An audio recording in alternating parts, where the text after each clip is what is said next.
And before I get started with this video, I want to be clear that I don't think anybody ought to compare obstacles with other people, and I don't think that anybody ought to think that their struggle is more or less than anybody else.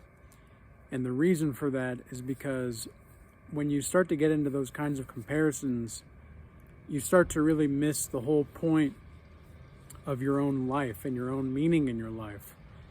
So take this for what it is. Now, with that being said, everybody that I've known, that I've loved, now I have a lot of love for people to this day, and I've been given a lot of love from people, and praise God for that. But everybody that I've loved in the past has died. Now, what do I mean by this? Because this is true, but maybe not in the way that you think that it's true.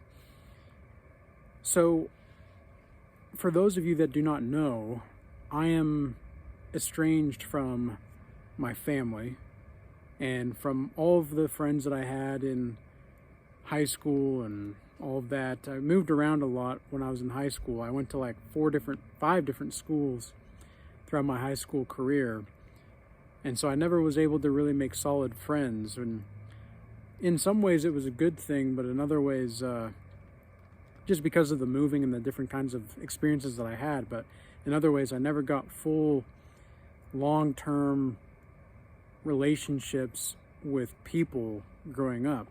It was very hard for me to have this kind of stuff growing up because we were always on the move, and I was surrounded by highly narcissistic people growing up. I wouldn't say that all of them were narcissists, but a lot of them were very codependent, and they were codependent on the narcissists.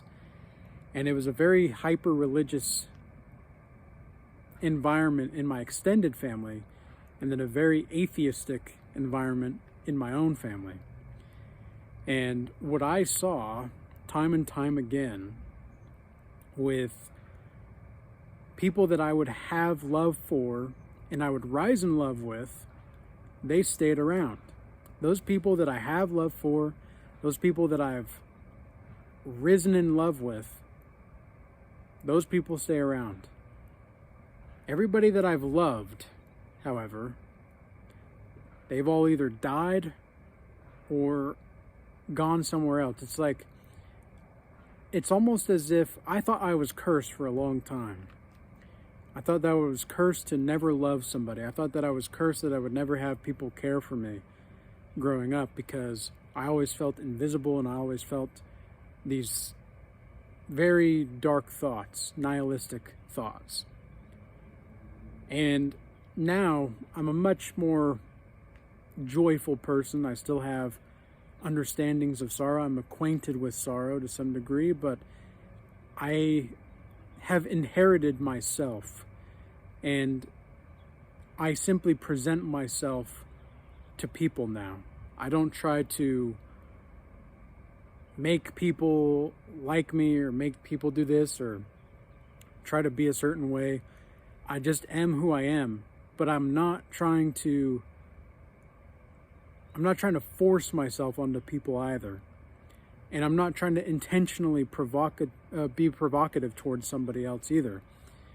But when push comes to shove and there's something that needs to be said, I'm going to say it, and I'm going to stand for it. And in the past, everybody that I've loved, it's like the narcissist, for example. You guys are acquainted with the narcissists and narcissistic traits, and what it's like to be around a narcissist is, if you have a narcissist where you like this person, or you're like in a relationship romantically with this person, and you find out that they're a narcissist, you realize that you've fallen in love with an illusion. You've fallen for somebody that doesn't even exist. And now you're left with this empty sack holding in your being, and you're like, there's nothing I can do here. There's nothing that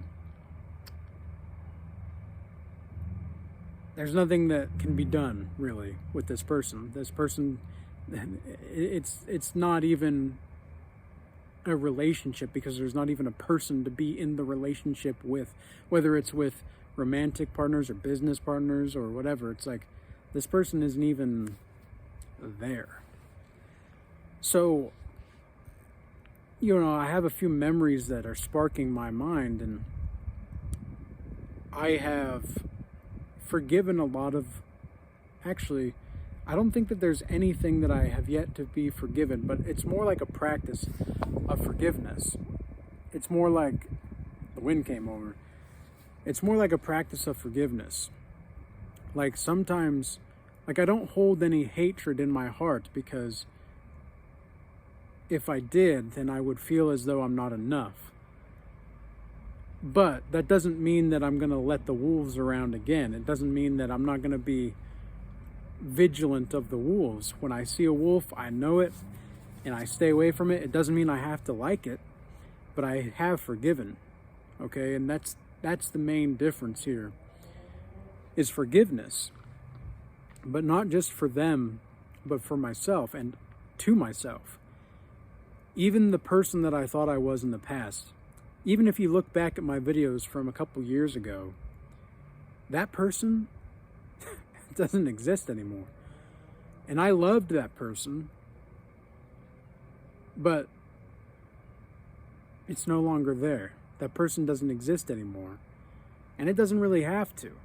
But the parts of me that I have loved for, and that I have risen in love with, those parts of me have stuck around. But anybody that's aware of evolution and personal growth understands that a lot of learning, a lot of growing, simply has to do with allowing parts of you to die, and allowing relationships that are no longer serving you to die. And this puts you in perhaps an existential mood, but that's kind of the mystery of life to some degree, right? It's the mystery of this. It's the mystery of the greatness and the sorrow and the beatitudes of life. Hello, squirrel. And it's a mystery that we're never going to be able to fully solve. And anybody that tells you that they've fully solved the puzzle of life, I wouldn't really believe them. And the reason I wouldn't really believe them or take stock in their ideas is because, well, why would you? Why would you? Well, I guess I understand why you would want that, but any person that's a free thinker, that's a critical thinker, doesn't really want somebody that, and doesn't need anybody but Christ to give them the answers. And there's just some things that the Most High is only going to understand in this life. There are some things that we're just not going to be able to comprehend. But what we can comprehend, and what we will be able to understand, is the relationship that we have with ourselves. We first have to have ourselves. Ooh, there goes that wind again. We first have to have ourselves. That's a spiritual sign right there for anybody paying attention. We first have to have ourselves in order to have love for other people. Because if you don't have self-compassion or self-love, like your self-love will piss off their demons. Have you noticed that? Have you noticed that at all? Where you know how to give yourself compassion, you know how to give yourself love, and you know what's right for you and what's not right for you. You know the kind of boundaries that you need to place so that you can increase the equanimity in your life and the prosperousness in your life. You know how to increase the resources in your life. That's the way to go. That's the way to do it. You know it. But a lot of people will be upset by it because they don't know how to give that to themselves. They don't know how to give love to themselves. They don't know how to give life to themselves. And a lot of people think that, if I just get the next thing, if I just get this, if I just get that. Here's a question for you. What if there is no next thing? You ever thought of that? What if there is no next thing? What if this is the next thing? It's just acceptance. People don't want to think about this kind of stuff because it's really hard to understand. Because it's so simple, and a lot of people want to make things complicated. And so when we make things more complicated, we get to solve the puzzle. We get to solve the puzzle. We get to solve the mystery because we like solving the mystery. But then once we solve the mystery, it's almost like there's a whole other mystery to be had. And with my family and with the friends that I had growing up, my family, I don't wish them ill will at all, but I sure as crap don't ever want to see them again. There's nothing that I would want to be in a communication with them at this point. Like, I wouldn't want to be in communication because there's nothing else to talk about. There's nothing really left to say. Certain things happened, and certain things were the way that they were, and some things cannot be left unsaid. Some things are said to you that you take with you, and you're going to remember, because once they show you the real them, really, to the real you, that's where things kind of go awry sometimes. Not all the time, because sometimes that can be really good. But I had to learn this. I had to learn how to be okay with letting people in my life die, so to speak. I wanted to hold on to the illusion. I didn't want to let go of the illusion. And when I think about this, everyone that I know has died. Everyone that I've loved has died. But not always in the way that we think. And it doesn't have to be in a negative way. It doesn't have to be in a because I thought I was cursed. Like, I thought I was legitimately cursed with never being able to have a family, never being able to have these certain things. And to some degree it was a generational curse, but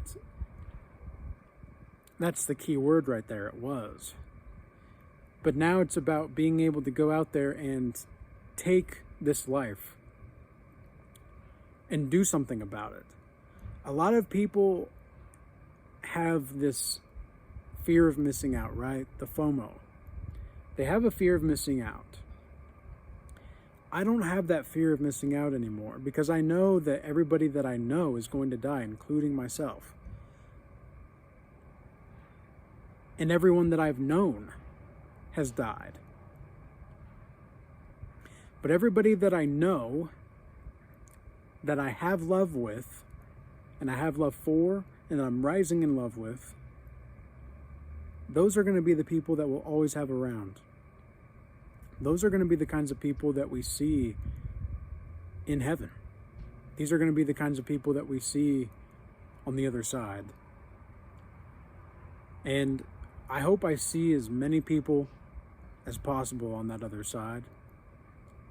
But I also understand that I've got to make sure my own salvation is in check. I've got to make sure that my own focus is on me, not somebody else. Everybody heard the saying and has heard the saying that winners focus on themselves and losers focus on the winners. I don't need to focus on what people are doing anymore.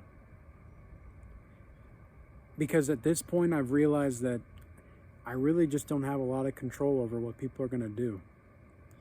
And I hate to say this, I really do, but at the same time, I don't trust anybody. I just don't. And it's not because of my troubled past or whatever like that. It's even though that is true, like it is true to some degree, but it's not the real reason. It's that I just know malevolence is capable in the heart of every person. Because when you encounter malevolence, you realize that you're not encountering that person. You're encountering the spirit of malevolence itself. Like, you are talking straight to the devil in those instances. And you've got to be careful. You've got to be mindful. You've got to stay resilient. And you've got to stay focused on here. You have to keep your heart ready for anything. It doesn't mean you got to close your heart. It doesn't mean you have to be a stiff-necked person out here. It doesn't mean that you can't enjoy these surface level conversations or the deep conversations or the deep connections. But at some point you've got to ask yourself, are you trying to attract attention, or are you trying to attract connection? Somebody needs to write that down. Are you trying to attract attention, or are you trying to attract connection? Because if you're trying to attract attention, there's still a lot of healing and forgiving needing to be had. But if you're trying to attract connection, then you're going to be able to have love and rise in love with people, rather than just be in love with them or fall in love with them. To be in love is really, I don't really believe in that. I don't think you can be in love, so to speak. In the romantic sense, that is. And semantics here are going to be important, but I don't think you can be in love. I think you are being in love. Now, what do I mean by that? What's the difference? Well, we've got to look at the epistemology of the words here. So, to be in love means that you exist in love. But to be being in love, well, then that means that you're making choices in love. And love is a choice. Just like loyalty. Love is a choice, loyalty is a choice. And a lot of the people, and this is why I say everyone that I've known, that I've loved, has died. Because I thought that we were just going to be in love, whether it was romantically or just family-wise or whatever. I thought we were going to be in love and happy harmony and whatever. Naivete. But as soon as I realized that we could be making choices to be being in love, well, then that's where things change. That's where things get to have a more meaningful route to take in your relationships and your life in general. And a lot of people don't want to admit this. Or a lot of people might disagree with the semantics here, and I can understand that, but I'm standing firm in this because I've thought a lot about it, and I don't see how it's negatively impacting me at this point, or my well-being, or the well-being of others, because I would want people to be being in love with me. I don't really need somebody to be in love with me, because that means that they've completely lost their critical faculties. I don't need that. Women might be able to get away with having the luxury to do that, for sure. Women can be in love. Women can, fall in love. Men, they don't get that luxury. Men don't get to be in love or fall in love. We get to have love or rise in love. Because at the end of the day, a man really only is valued based off of what he can provide. And that's just the truth. And a lot of men don't want to admit that, because that means that they're going to have to work for something. And it means that they are a utility to some degree, but it's like, well, what else would you want? Can you love yourself for who you are first? Try that first before you ask somebody else to love you for who you are. Can you love yourself for who you are? It's the most terrifying thing. The most terrifying thing I've ever done is to have love for myself. because that means that I get to look at the stuff that is inside of me that is not perfect and that is not good as far as I can tell. It's part of the part of me that I don't want to really acknowledge sometimes it's there, which is called the shadow in Jungian psychology for anybody interested. But those parts of you that you don't really want to look at. Is that squirrel jumping? I think that squirrel was like jumping. Oh, there he is. But the parts of you that you don't want to admit to yourself that are actually inside of you, that's to love that, to choose to be being in love with that. Whew, that's terrifying, man. And that's no easy feat. But it is possible, and it's something that you're going to have to practice for the rest of your life.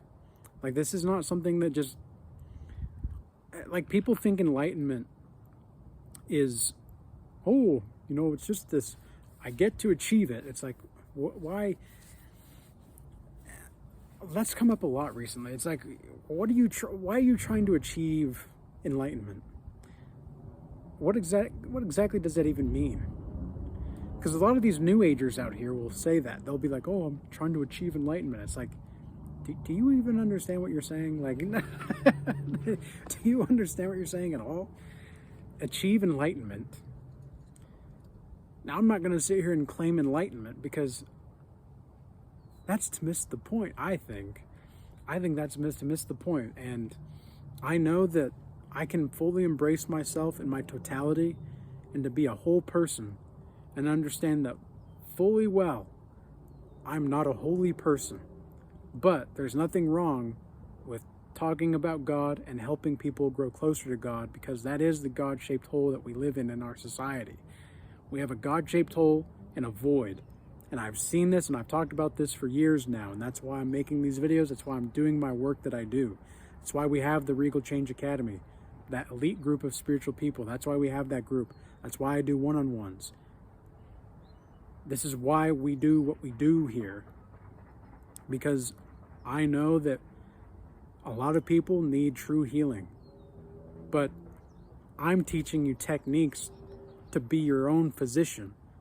I'm not teaching you something that's like, oh, this is a step-by-step program. It's like, well, yeah, there are steps, but it's going to vary person to person. The biggest hurdle for me is not going to be the biggest hurdle for you, and vice versa. Not always. Even though a lot of it can be relatable, it's not always going to be the case. Oh, it is a bit chilly out, I'm not going to lie. It's pretty chilly. I'm going to have to cut this one off now. It's warmer than it was yesterday. Yesterday we had, believe it or not, we had snow on the ground. Freaking April, and we had snow on the ground. But, that's what you get for living in the mountains. And if you can't handle the winters in the mountains, you don't deserve the summers. That's the way that I was taught growing up, and that is something that I was taught that I actually like, because it does take a lot to endure in the winter. But man, the summers are beautiful. Like, when all this snow melts within the next couple of weeks, the mountaintops are going to be so green. I cannot wait to go hiking. I cannot wait to go camping. Oh, it's going to be super fun. But, to really wrap this up, I don't want this to be a sad video or anything like that. I want this to be more of an edifying or educational video, to understand that we are not victims.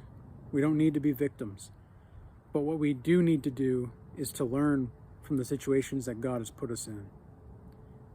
And with all that being said, I hope this message was useful and insightful for you. Peace be with you. Until next time.